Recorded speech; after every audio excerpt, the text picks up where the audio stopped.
जरा सोचिए, आपको दफन किए हुए अभी कुछ ही देर हुई है, आपके घर वाले वापस जा रहे हैं, मिट्टी आपको ढक चुकी है। हर कोई सोचता है अब ये चले गए, लेकिन असल में कुछ और ही हो रहा होता है नीचे। सुनिए, मौत के बारे में एक बात है जो कोई नहीं बताता।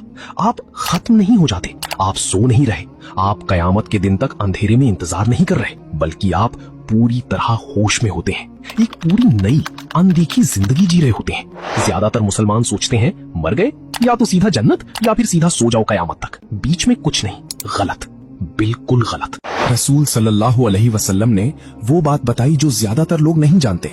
मौत और कयामत के दरमियान एक पूरी दुनिया है जिसे बरज़ख कहते हैं, यानी एक रुकावट। 7 स्टेजेस हैं, हर रूह उनमें से गुजरती है और आप हर एक में पूरी तरह होश में होते हैं। ये सब कुछ सही बुखारी और सही मुस्लिम की हदीसों से आया है। रसूल सल्लल्लाहु अलैहि वसल्लम ने हर स्टेज को तफसील से बताया, डराने के लिए नहीं, तैयार करने के लिए, जब तक हमारे पास वक्त है। आइए मैं आपको ले चलता हूँ 7 स्टेजेस में। आखिर तक आपको पता चल जाएगा कि आपका क्या इंतजार कर रहा है और अभी से कैसे तैयारी करनी है। स्टेज 1, उतरना, द डिसेंट।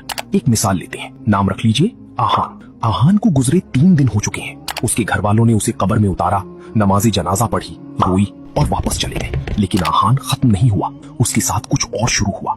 उसकी रूह वापस उसके जिस्म की तरफ खिंच रही है। जिंदगी जैसा नहीं, बल्कि कुछ और ही। वो ऊपर मिट्टी के उस पार अपने घर वालों के कदमों की आहट सुन रहा है। खामोशी, बूझीलियत, लेकिन वो अकेला नहीं है। अगर आहान ने अच्छी जिंदगी गुजारी थी तो उसके पास एक खूबसूरत शक्ल आती है, सफेद कपड़ों में, खुशबू से लथपथ, पुरसुकून चेहरे के साथ। वो धीरे से पूछता है, क्या तू जानता है मैं कौन हूँ? आहान फुसफुसाता है, तेरा चेहरा सुकून देता है।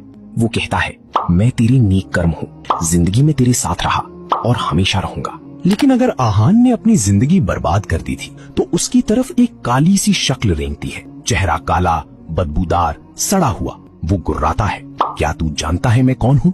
आहान कांपता है, मैं तुझे देखना नहीं चाहता। वो फुंफकारता है, मैं तेरे बुरे कर्म हूँ, जिंदगी में तेरे पीछे लगा रहा और अब तू मुझसे बच नहीं सकता। कुरान सूरह मोमिनून में कहता है, उनके पीछे एक रुकावट है, बरज़ख। उस दिन तक जब वो दोबारा उठाए जाएंगे तो आहान अब उस रुकावट में कैद है और आगे जो होता है वो सब कुछ तय कर देगा। उसकी कब्र की तरफ 2 हस्तियां आ रही हैं। स्टेज 2, सवाल जवाब, द क्वेश्चनिंग। आहान को फिर से कदमों की आहट सुनाई देती है, लेकिन इंसानी कदम नहीं, कुछ भारी सा। उसकी कब्र में 2 शख्सियतें आती हैं, मुनकर और नकीर। वो फरिश्ते जो हर रूह से सवाल करने आते हैं। उनकी आवाज से जमीन कांप जाती है। वो 3 सवाल पूछते हैं, तेरा रब कौन है, तेरा दीन क्या है, तेरा नबी कौन है।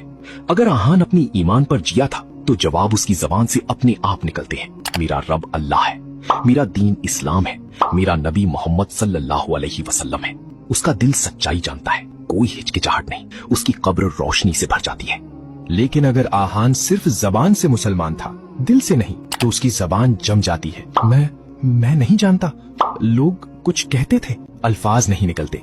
उसका दिमाग पूरी तरह खाली हो जाता है, घबराहट छा जाती है और अंधेरा उसे घेरने लगता है। रसूल सल्लल्लाहु अलैहि वसल्लम ने सही बुखारी में चेतावनी दी, तुमसे सवाल पूछे जाएंगे और तुम्हारी पूरी आखिरत उन जवाबों पर टिकी है।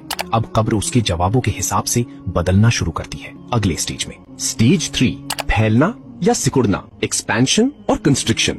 अचानक आहान को लगता है दीवारें हिल रही हैं उसके आसपास, कब्र के साथ कुछ हो रहा है। अगर आहान ने सही जवाब दिए थे तो उसकी कब्र फैल जाती है, दीवारें दूर तक चली जाती हैं, जहां तक आंख देख सके। कुशादा, आरामदेह, किसी महल के कमरे की तरह।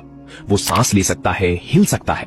मिट्टी जो कुछ देर पहले भारी लग रही थी अब नरम गद्दे लगती हैं। लेकिन अगर वो सवालों में फेल हो गया तो उल्टा होता है, दीवारें अंदर की तरफ खिसकती हैं, भींचती, कुचलती। उसकी छाती सिमट जाती है, पसलियां एक दूसरे में धंसने लगती हैं। दर्द असहनीय, वो न हिल सकता है, न ठीक से सांस ले सकता है। जमीन खुद उसे सजा दे रही है। रसूल सल्लल्लाहु अलैहि वसल्लम ने सही मुस्लिम में फरमाया, यहाँ तक कि नेक इंसान को भी पहले एक हल्की सी भी भींच, थोड़ी सी घुटन महसूस होती है, इंसानियत की याद दिलाने के लिए।